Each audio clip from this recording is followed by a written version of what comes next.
Hey folks, welcome to Affiliate Nerd Out. I'm your nerderator, Dustin House. Spreading that good word about affiliate marketing. You're going to find me here every Tuesday and Thursday on LinkedIn Live and YouTube Live. So put it on that calendar and be here for some live interaction. And my guest today, Sal Conca, new CEO of Amazing Ads. Welcome to the Nerdatorium, Sal.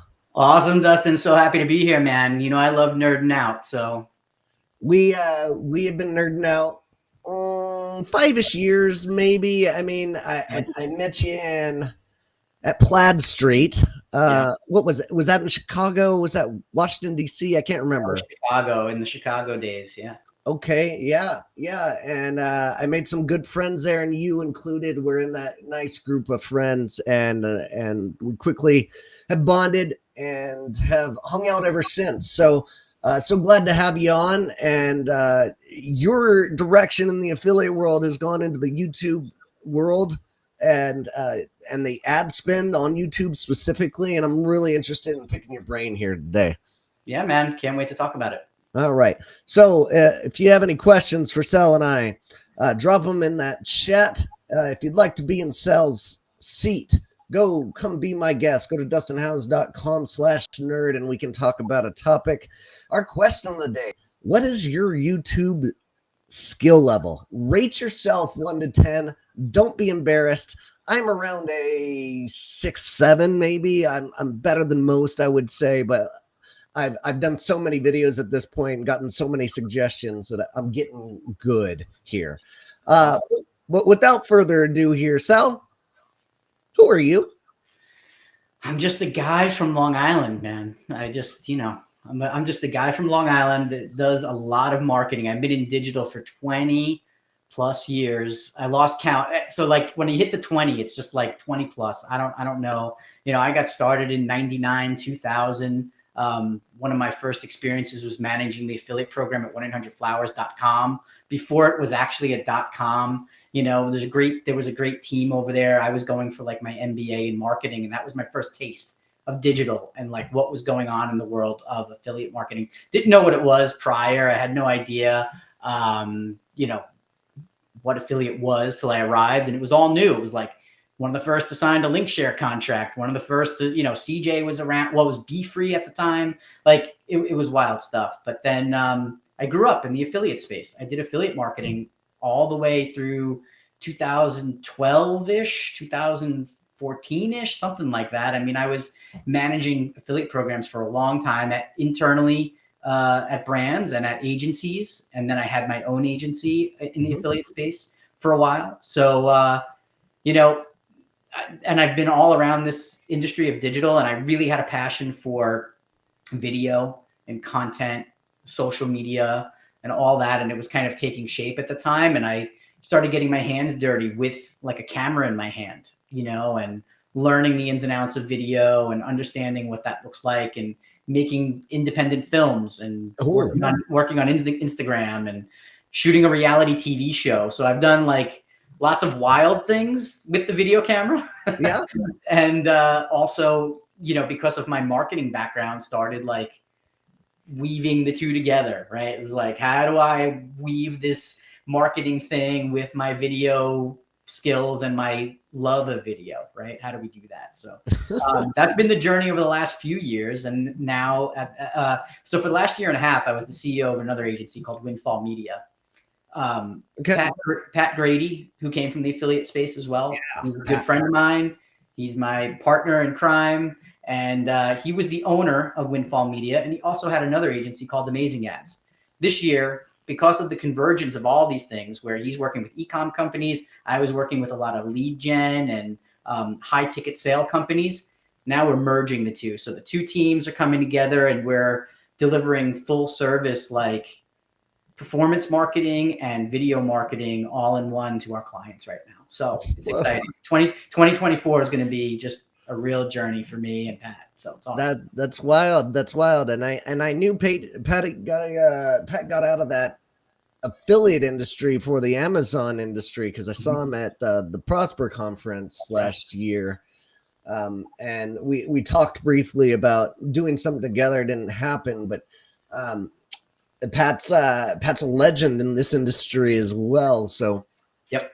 him getting into the Amazon side of things and the YouTube side of things is uh, questioning my career decisions. Like maybe I should be coming on over. You got any room for a face and a talent for these videos you're shooting here? Sure, man. Let's figure it out. We'll definitely talk about that. I mean, I like to be on video too, you know, Yeah. but, Okay. but yeah, we plan to launch our podcast this year and do some things like that. We got to start the marketing machine.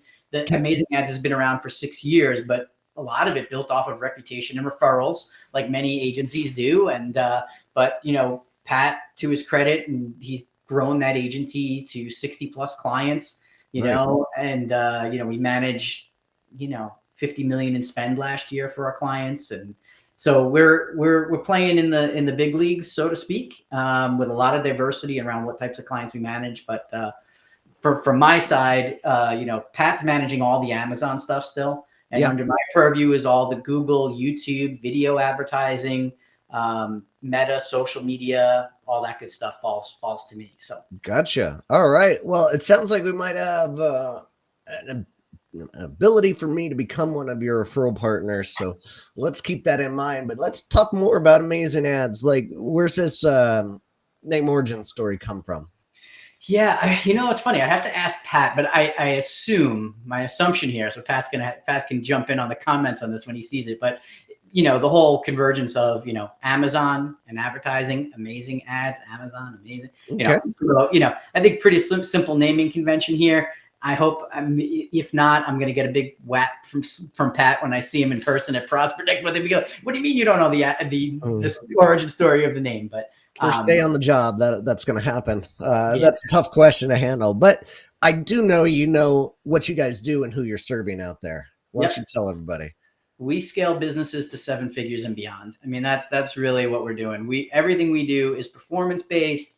You know, we're constant from our affiliate backgrounds. It's like, you know, everything's performance based that we do, even in the video marketing space with YouTube. Even when we talk about brand awareness and upper funnel, we are still so keyed into KPIs, conversion metrics, return on ad spend, you know, and how all of the channels interact together. So I teach digital marketing at Stony Brook University here in New York. And one of the things in doing that, you know, full funnel marketing, full customer journeys, understanding, you know, from awareness to engagement to conversion, right? So making sure that when we work with our clients, many of them come to us and they only want the bottom part of the funnel, right? The Google ads, the conversions, the things that we can see that only, like, when I put this amount of dollars in, I get this many dollars back, right? And video marketing or TV advertising, let's say in the past, this is not the metrics that people are looking for, right? But now people realize, because of, I think a lot of it had to do with TikTok. I mean, YouTube's been around forever, but I don't think people really looked at YouTube in this way as an e-commerce like conversion play. They definitely were for education. That's why Windfall Media existed, with the high ticket sale offers and doing educational videos, a lot of that in the real estate and financial services space. But e-com is really getting into the game in a big way. I just saw a stat that said, like, last year, Google's YouTube sales revenues were up 15%. More and more people are entering the space and understanding how to leverage the power of YouTube in e-commerce as well. And connected TV has also opened up a whole other world, right? So think about running ads, on Hulu, Netflix, Amazon Prime, and every other streaming platform you can imagine, right? Paramount Plus, Peacock, et cetera, et cetera. Yeah, So, TV Scientific's doing crazy things over in the affiliate space with that overlap. That's right. All right, and so the clientele, are these mainly e-commerce sites, or do you take on influencers that have a really big following, or anybody? You mentioned real estate was hot for you for a time. What do these clients look like? Yeah, so we do have a diverse client base. Many of them are e-commerce businesses that, from the Amazon side perspective, right? But many of them also have Shopify stores and want to drive direct traffic outside of Amazon. So we're building multi-channel strategies for all of our clients. On the Windfall Media side, yeah, I was serving high-ticket sale clients in the real estate space, tax and legal space, so on and so forth. Those are more lead generation type clients. So we serve e-commerce and lead generation clients, and have the capabilities to do both. So that's really, I mean, when I don't want it to sound like we serve everyone, because you can't be everything to everybody, but we do have a very diverse, like I would say in certain niches on the lead gen side with real estate and financial services products and educational products. That we really have a sweet spot there. We have worked with a few YouTubers to grow their channels organically as well.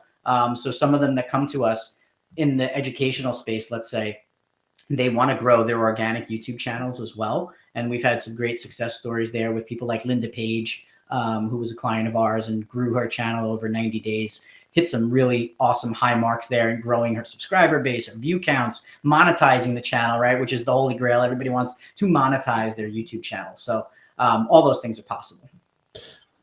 Awesome. And I think you came to me and said, hey, love your podcast, want to be on it. And the first thing you said is like, hey, let me help you out with your YouTube channel. And I love that you always come from a place of help. And you sat down with me for an hour and like told me, hey, these are the things you need to work on your channel to go and optimize to get it better. And we can talk in a little while, get you to a better place. But I really appreciate the way you approach that. And I assume that's the same thing you do with your clients. Like, even if you turn them away, even if it's not the right time for them, you're trying to guide them in the right direction. That's right. Always. I mean, Pat and I believe in three things: trust, transparency, and accountability. And, the relationships in this business and every business matter, a lot, but your reputation is what speaks volumes. And yeah, there are many clients who aren't ready for us per se, right? They can't fit the retainer piece. They don't have enough ad budget where it makes sense on a performance basis or whatever it might be. But we always want to help and guide and get them to a level where they can then become a client of Amazing Ads and work with us. So, and I think it's part of the educator in me. I mentioned I teach at Stony Brook. I've been educating. I used to teach music lessons from the time of being like 15, 16 years old. So I've always been teaching in some regard. So I'm always I find that consulting is very much teaching in a way. Even when I was an affiliate manager, like that was my first foray, like to consulting as an affiliate manager. When you're working with a blogger or a coupon site or this type of site, like they're like, how do I grow? How do I do this? And you're the one that's got to like have this skill set to kind of like guide them in SEO, guide them in conversion rate optimization, guide them on their email strategy. Like, so you start learning those channels. That's what I found as an affiliate manager. I started skill stacking like all the things because I had to help these people. Right. So 100%. And that's how I got into the YouTube game and started learning more about it. And Adam Enfroy just released a really cool YouTube course that is maximizing YouTube SEO. awesome. I think it's, it might be under $1,000, but for those of you trying to learn the skill set there, that would be a really good place to start to upskill right there. So talk about the YouTubers and affiliate marketing. This world mixes. Traditionally, the YouTubers that I've reached out to reach a certain point and ask for some kind of sponsorship, but YouTube affiliate marketing is still really hot. In my opinion, it's easiest channel at least to get your affiliate links exposed with the description below, right? And I feel like that's changing. TikTok's doing some really good things here. But how big is this industry for YouTube and affiliate mixins? Yeah, it's an interesting, like, I'm not a stat, like if you ask me this big stat, I couldn't tell you if it's 7 figures or 8 figures. I don't know. I don't know that. What I know is from my experiences and understanding how our clients leverage affiliates and these partners. And they're not the traditional, like I used to do a lot of e-com affiliate marketing where you're working with the Impacts of the world and your CJ and link shares, right? All that type of stuff. These types of referral partners, for many of them on our side, like with the high ticket sales and educational programs, right? They're just using links and descriptions with referral ID at the end. It's less formalized. The payments are tracked manually, you know, et cetera. But obviously in the e-com world, there are plenty of people participating in the, what I call traditional affiliate programs, right? Okay. I'm dating myself here by saying that, right? It's like traditional affiliate programs, you know, on large networks. And yeah, it's so much easier to monetize your YouTube channel than many other types of channels like Instagram or Facebook, because they don't like off-platform links. They devalue your video, right? If you you know, with Instagram Reels or these other things that are popular, right? It's so hard to monetize. It's like, oh, you got to go to link in bio or some other way to drive the click, because it's, you know, affiliate is such a click-driven industry, last click-driven industry. I mean, if you've really got some smart brands, they're understanding attribution, they're understanding how to split commissions, if that's still the case with certain networks, right? But I think with the amount of people that have joined the creator economy and the amount of people that are looking to monetize, the smart money is in diversifying that income, right? So if I can't monetize my YouTube channel because I don't have enough views, but I've got a faithful following, I can at least use affiliate, or I can get sponsorship, or right. So there's lots of monetization options for creators these days. I think that's awesome. Well, let's get into the brunt of it here. Let's talk about best practice and suggestions you make to your clients. So you on board, you would probably do some kind of audit with their channel existing, I would assume, and you're also coming in and like getting them in front of the camera to do these YouTube ads. What are some of the best and first things that the folks out there in that e-com space, or even SaaS companies like myself, can go and do to start with YouTube ads?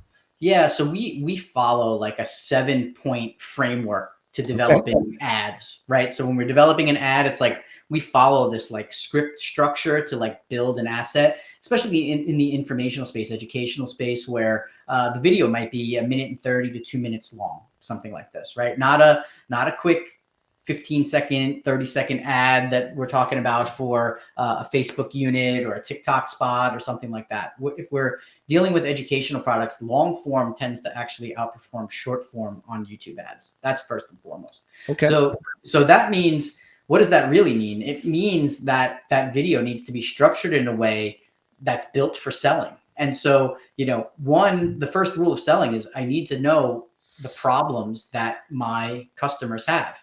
And before you even get to that, making sure you know who your customers are. And it's, I say that because so many times we end up in a client engagement. It's like, who do we want to target? Who's your ideal customer? Who, like, have you gone through, do you have personas for your business? Yeah. And so many times the answer is no. They haven't done that hard work. They don't really know. They're unsure. Or if they do, they've got so many of them that they create one ad set. And again, trying to be everything to all people instead of contextualizing, right? Like, if I'm doing something, if I'm doing something in the small business space and I serve restaurants and real estate agents, well, my restaurant creative should look very different than my real estate creative, right? Yeah. Even though I'm selling the same thing for small businesses, that's the same. The end goal for both is like either like to fill out some form, a lead gen, right? They're going to the same place essentially. But my ad creative needs to feel like it speaks to them. That's the number one thing I would say in YouTube, because the targeting capabilities in YouTube are like no other platform with what you can do in terms of targeting. Yeah, that's a really great point. I didn't even come up with the concept of an ICP for, I mean, to the last 2 years ago. I mean, I was naturally doing it, selling my course, and I knew who I was selling to, and I had 6 different ones, and I was trying to message to each single one, but I didn't even recognize like what that was. That's a persona. That's an ICP. That's who you need to be targeting in. And what I didn't go through, the worst part of it is I didn't go through the practice of like trying to think of who they are and where they are in the world of the internet, essentially. Right. And so that's a great practice for any affiliate manager out there. Go through this practice of like whatever brand you're working on, get into the customer's shoes and figure out where they are, and go and find those websites and that traffic, and you're going to be much more successful. Right. And from the ad perspective itself, it's like this problem solving that we're trying to do, right? Everybody's product or service solves a problem for somebody. So for the restaurateur or for the real estate agent, that problem may be very different that they're trying to solve, the way they think about it, perceive it, etc. So generally with YouTube ads, we're creating, I'm sure you've heard this term, the hook, right? The first 5 seconds of your video is so important. Why? Especially on YouTube, right? It's so important because people in YouTube ads, they're going to hit that skip button, right? If it's a pre-roll ad, right? They got that, the power of the skip button is in the power of the viewer, right? But you want to make that video so engaging at the first 5 seconds that they can't skip, and make it feel like that video was made just for them. You ever watch one of those ads or see a video, something, and you're like, that was made just for me?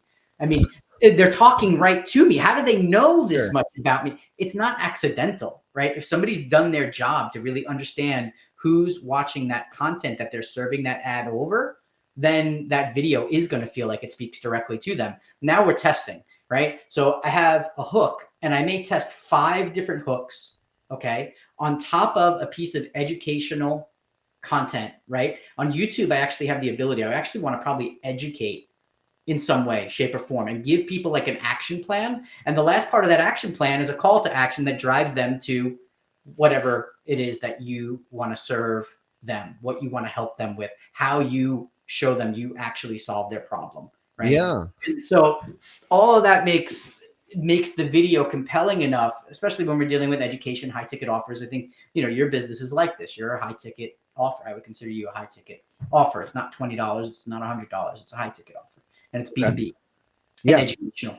So yeah, so that process, I'm simplifying it, here, but there's more in that education piece that I glossed over. There's a lot of things like your building credibility and all these other things that, help establish you as a trustworthy source, and that you are an expert in your field, one that can help them solve their problem, right? So awesome. And with that, do you find, I mean, there's so many variables to this, but I think there's really 2 options where that ad takes you. Is it going to some kind of lead gen capture, or is it going to like straight for the heart and like trying to get a sale on that first visit of their lead website? gen capture. Majority is a lead gen capture. And then the question is what you do with it after that. Do you have a solid email drip campaign? What does your funnel look like, right? How am I continuing to educate down the line? Do I have, and again, I think it depends on the nature of the product. Everybody's product's a little bit different. We do some things with clients where a lot of this educational information is driving people to like a free webinar or free event where they're going to get sold inside that event, right? And at the end of the event, then they're like, if you stuck through that 4-hour, 2-hour, whatever length of that online webinar is, well, now I'm going to push them my high ticket offer, right? And these are for things that are probably like in the $3,000 range or something like that, right? And so free webinars and events work really well. Live in-person events work really well for this. If you're dealing with high ticket, if we're dealing with e-com, then I think it's a whole different ball of wax. Is my product, do I really need to educate at that level? This is a different type, then we have other things like bumper ads, 6-second bumper ads that can just be non-skippable and drive brand awareness, right? I've got different options for e-com and brand awareness building on YouTube as well. So bumper ads. Never heard that term. I like it. Yeah, there's about 6 different ad units on YouTube. What I was just kind of talking about was mostly the in-stream ads, those skippable in-stream ads that most people are used to, Yeah, very true. And I spend a lot of time on YouTube watching Mr. Beast and silly things. Rober educates my children quite a bit.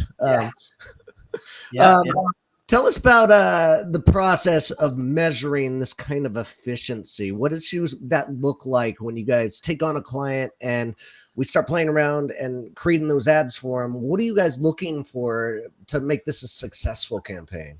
Yeah, so the first thing we're looking for is, does the video hold people's attention? What does the view rate look like, right? Are people actually engaging with the ad? Are we getting people to click? So, did my ad do its job, right? Like, the creative that we built, does it hold people's attention? Meaning I can actually see what the view rate is, 50%, 75%, 100% view rate. What does that view rate look like? And so starting to understand that puts us in a position, well, if the view rate's really high, but my conversion rate is really low, I've got to disconnect there with my lead form or my funnel, something like that, right? But if I have a really low view rate, well, am I putting it in front of the right people? Does the ad just suck? Right? Sometimes, even as the video agency or marketing agency that we are, sometimes the client makes the creative and we don't get a lot of input, or they have assets that we inherit, right? So I'm like, you're asking me to serve or spend your money based on this asset. I don't think it's so great. Are you willing to invest more money to create a new ad, et cetera, right? So all those things matter. And the thing that really closes the connection here, and this is with all Google ads, right? YouTube is part of the Google ad platform, and it's offline conversion tracking. So for lead generation specifically, you need a feedback loop, right? Because many of these leads end up in a CRM, and the sale takes place offline.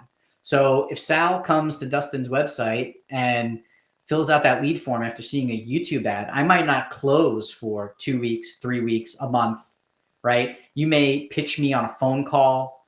It may happen through an email, somewhere else that you close this sale.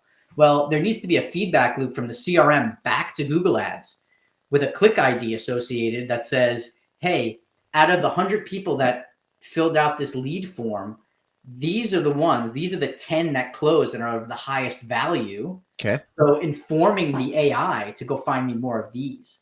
So with e-com, it's easier. We're usually driving revenue signals back, right? I've got a lot of clicks and I've got revenue associated with those clicks. It's a lot easier with e-commerce. With lead generation, it's much more difficult.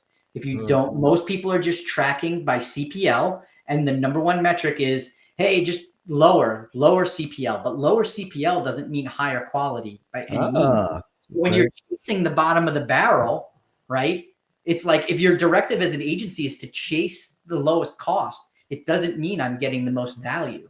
Okay. So without the feedback loop, I won't actually know. Maybe I'm willing to pay double or triple for that lead if those leads are the ones that close more, right? I need to know that information. Or the lifetime value of that customer is greater as well, right? Yeah. I mean, it depends. Like when we talk about lifetime value, if I think about that for subscription products and things like that, obviously. But if you're a straight lead gen, like high ticket item or something like this, well, I just need to know the overall value. I need to compare that against, some people use lead scoring in one shape or another, right? They have some sort of lead scoring technology for when these leads come into the CRM. But essentially what we're saying is that lead scoring then that has to reflect back to Google. Most people don't close the loop, right? Okay. So Google is taking away more and more controls from ad buyers, right? More automation, performance max. This is like Google wants you to use broad match, like manually manipulating ads inside Google. They're taking more and more of the controls away from us. Right. Okay. So the feedback loop, there's two things that are going to matter in the future. The feedback loop, can you tell Google all the signals that it needs to know about all the leads and clients and customers that came in through your door from advertising? And two, the creative, right? So the creative and the feedback loop are what's going to matter most going forward. Awesome. And you mentioned AI in this conversation, and that is such a hot topic in our industry. And what you guys, I can see how it's going to help with that feedback loop. And I can see a world where you take on a new client and you use something like Jarvis to like get a base of like, here's 10 ad like scripts that you can use, and then you tweak them yourself to recognize and eyeball what is going to work. But any other tools out there that are super hot in your industry that you guys are utilizing? Yeah, I mean, we are using and testing a number of different tools all over the place. For video creation, I mean, it's really wild because you've got now like these video tools that can create you AI videos like on the spot. Pika's one of them. There's some other tools out there for video. Some of the names are escaping me at the moment, but there are a ton of AI video creation tools. Another one, like for you, I don't know if you're using AI to cut up segments from your podcast here, but right, if you're using Opus or Munch, right, those two tools can cut up and be your AI video editor. Those things are really popular. And then, I mean, I use ChatGPT a lot. I'm big on ChatGPT. I enjoy training the model, like those 7 points for the scripts. Yeah. Like I sit there and tell Chat, like, here's the different points that you need to cover and learn about. Here's an example script that I've used in the past. Now I want you to translate this for this new client. And, you know, so I think it's great in terms of ideation, even when we're working with organic YouTube channels where like you're giving it information, you're feeding ChatGPT a whole bunch of information and data, right? And then out of it, you're like, hey, give me 10 video topics around video ideations around this topic, right? What 10 videos should I create next? And so then you start whittling it down, right? And maybe there's only 3 out of the 10 that make sense, or the ones I want to talk about, etc. So, and so, yes, constantly using AI to transform things. And there's probably Evan Gower, who's commenting in here. He works on my team. Yeah, he's the AI guru on our team. He knows a bunch of tools. So Evan, feel free to throw some AI tools in the chat while we're talking. PMax, big fan of PMax. Looks like it's funny that ChatGPT almost has an old school feel to it at this point. Like when you mention ChatGPT, that's old school in the AI industry. Like, I don't know. There's all sorts of like. Do you have the pro version? Yeah, I do. I play. I don't use it enough. That's the problem. Yeah, I think the biggest mistake that people make in using ChatGPT for these things is they're not training the AI well enough. And when I say train it, like having a conversation with it around what you really want. Like you could tell it, hey, write me a 90-second video script about affiliate marketing, right? And it'll do something very generic.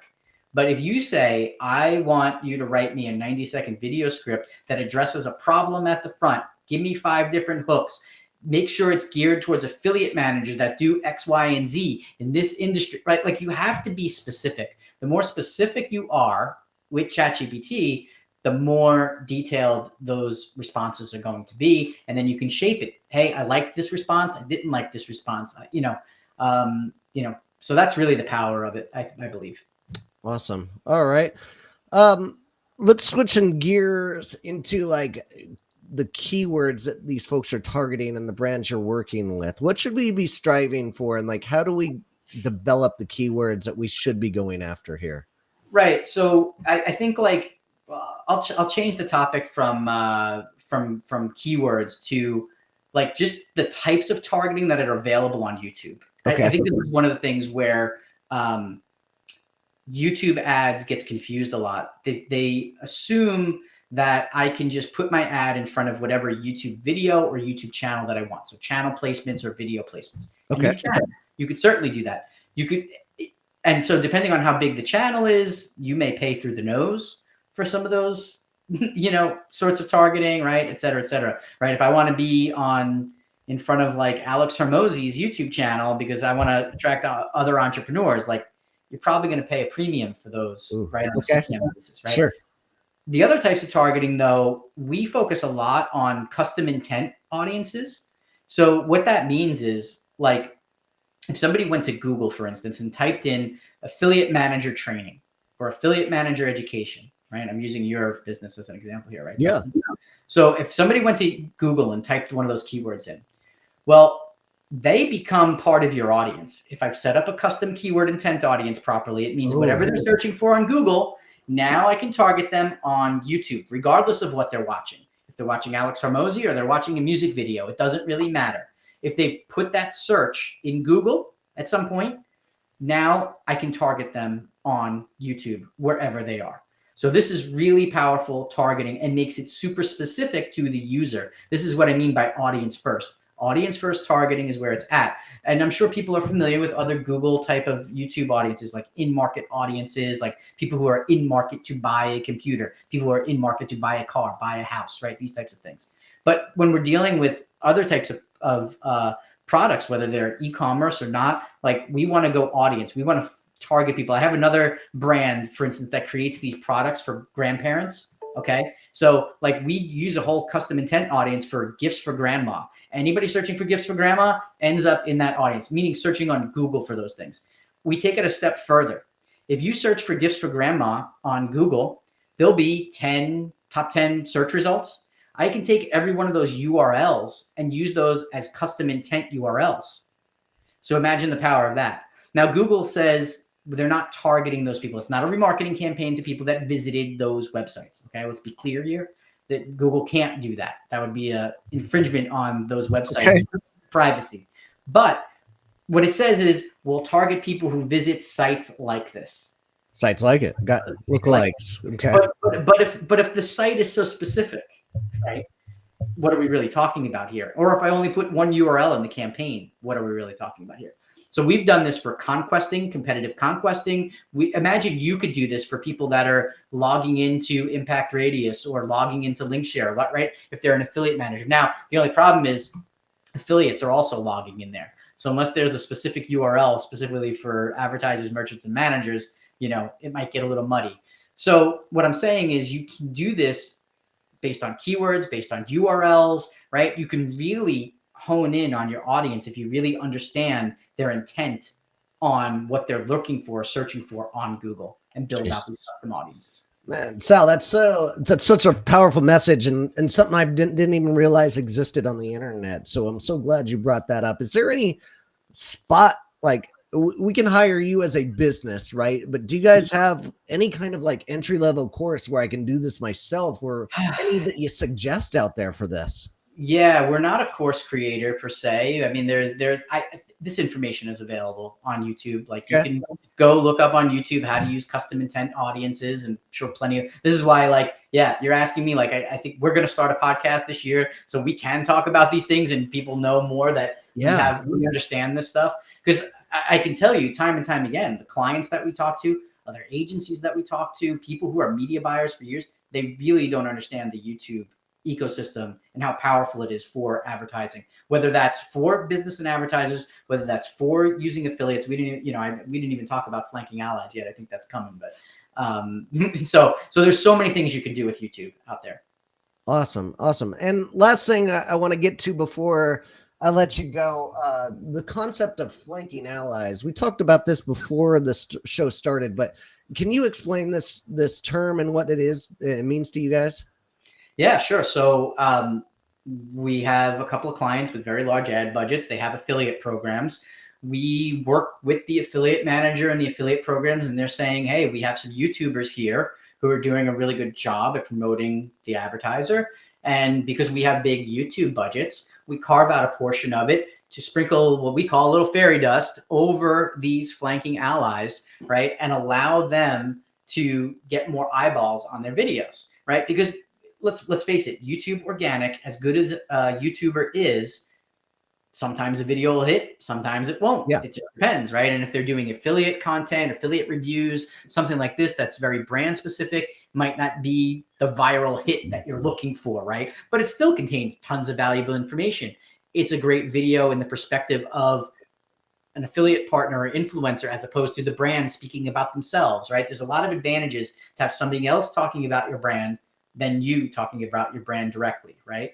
So in that regard, if a brand has the budget, partnering with affiliates and saying, hey, if you've created this piece of content, we'll put a little ad budget on it. Let's test it. Let's see if your video drives conversions. Does it drive engagement? Does it, does the video work? Is it appealing to our audience of people? Does it provide validity and credibility to our brands and our brand and products? I mean, it's the same thing. You're doing it with influencers and affiliates already, right? Why not amplify? Why not amplify it? That's so smart. Yeah. Right? You're going to sit there and go, well, the affiliate, they said they were going to do a great job, but the video only got like 100 views, 1,000 views. Like, I want to put 10,000 views, 20,000, 50,000 views on this, right? If it's a good product, if it's a good review, you want to amplify that with some budget. So that's a brilliant approach as well for the affiliate. They could say, hey, this is my content package.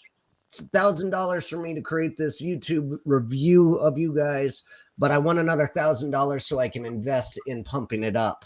That's right. You guys. That's just brilliant. I like the way you're thinking there, and that could go well for any affiliate manager out there that has good YouTube videos with that small amount of views that can pump them up and help them out as creators. And that in turn creates a great amount of loyalty because you're helping build their audience and their income as well. That's right. Super smart. Love how we tied it all back into this. Appreciate you. Quickly, I want to talk about our sponsor of the day, and that is my inner circle. I have a $97 a month membership for any affiliate managers out there that want to improve their career and just be in a room with a bunch of affiliate managers that are talking about how to get better at their job, what's working for them today. We pass around contacts. You can also hit this QR code for the inner circle. Go to dustinhouse.com/inner to learn more. All right, last topic I want to hit up here, approaching YouTubers. In your opinion, like what's the best way for an affiliate manager that finds a good target? What should they be saying in their message to them? Yeah, I mean, you guys are the, if you've been doing affiliate recruitment long enough, you know the message, you know what affiliates care about most. Yeah. In the YouTube space, though, I think it's a little bit different. They want to know that the products that they're going to be promoting are have visual appeal. Can they get excited about it? I feel like it's different than the other world because it's so transparent when somebody's enthusiastic about a product when they're talking about it. Right. I mean, there's great actors out there. There's a lot of people that can act. Right. But I think authenticity, really matters. So when you're approaching a YouTuber, really make sure it's authentic for your brand. Make sure they're the right spokesperson for your brand. Right. Like it's easy to go after everybody when it's a numbers game and you're trying to hit quarterly goals and monthly goals and certain number of revenue. Right. All that, like, it's like, we'll just cast the widest net possible. But I think having really tight relationships with your YouTubers and also making sure that, like, hey, if this one is successful, we want to do more of them with you as well. And I think getting into longer term agreements with people, if the YouTubers already prove like they've got a track record, a channel, have enough subscribers, right? You can tell, like, did they just get started yesterday or they know what the hell they're doing here? If that's the case, then you want to like incentivize them with like, hey, let's give this 3 months. How many videos can you do in 3 months? How many, what does this look like? Giving them exclusive affiliate commission, whatever that might be. And if you have this ability to put budget on their videos, I mean, what affiliate wouldn't say yes to that, right? That's a great selling point. Yeah. That I've never even thought about. That's amazing. Yep. Awesome. Great tidbits there. Fantastic. Now it is that time to defend your post. And I went through your history and I found this. The other marketing geeks, also Scrubs fans out there. So glad they shared this. I am a huge Scrubs nerd. It is like my go-to show when I'm sick. I will just watch reruns of this, all the episodes. JD is one of my favorite characters off time. Who's your favorite character on that show? I mean, JD is awesome too. They're all the characters when you have ensemble casts. So my wife and I also watch a lot of Big Bang Theory. We're big Friends fans. When you have this ensemble cast, it's like, man, it's so hard. Like they're all so good. Yes, like, they're all so good. So, but yeah, I mean, JD was, it's his show. It's his I always say the janitor is one of the most classic characters I've ever seen. Oh, I love that guy too. Yeah. Is his name just Janitor in the show? I forget. They never say his name. It's just right. It's just Janitor, right? Yeah. But it's so like the show is so creative and inventive. And that post that I shared, I don't know if you saw the underlying like what that was about. Like somebody used they're making like T-Mobile commercials or something. Yeah, they are. So, but that was a behind the scenes like thing about how they did it. I mean, it's just their creative minds, right? Like as a creative and somebody that wants to be more creative sometimes than I am, I look at these things and I'm like awe-inspired. I'm like, shit, how do they think of these ideas? Yes. Brilliant show, well written and well executed. One of my all-time favorites. I'm glad we share that nerdship there. Lesson of the day. This one's super easy. This is custom intent audiences are something I've never tapped into, and I've got to go and do this immediately for all the brands that I'm working with. So love that lesson. Thanks for being here for us. How do we connect with you here, Sal? Yeah, I'm all over LinkedIn. You can find me, Sal Conca, on LinkedIn. You can email me at sal@amazingads.com. Those are the two best ways to get in touch. Love to talk to anybody about YouTube, about their e-commerce business, their Amazon business, Shopify store, whatever it is. Love just nerding out about music and marketing and whatever anybody else wants to talk about. So outstanding, great stuff. Thanks for sharing your knowledge. My guests next week are going to be Joshua Kennedy and Jonathan Green. Stop by Tuesday and Thursday at 12:15 for that show. And without further ado, folks, have a good one, and appreciate your time, Sal. Thanks for being here with us. thanks for having me, Dustin. Appreciate you. All right, take care. Bye, guys.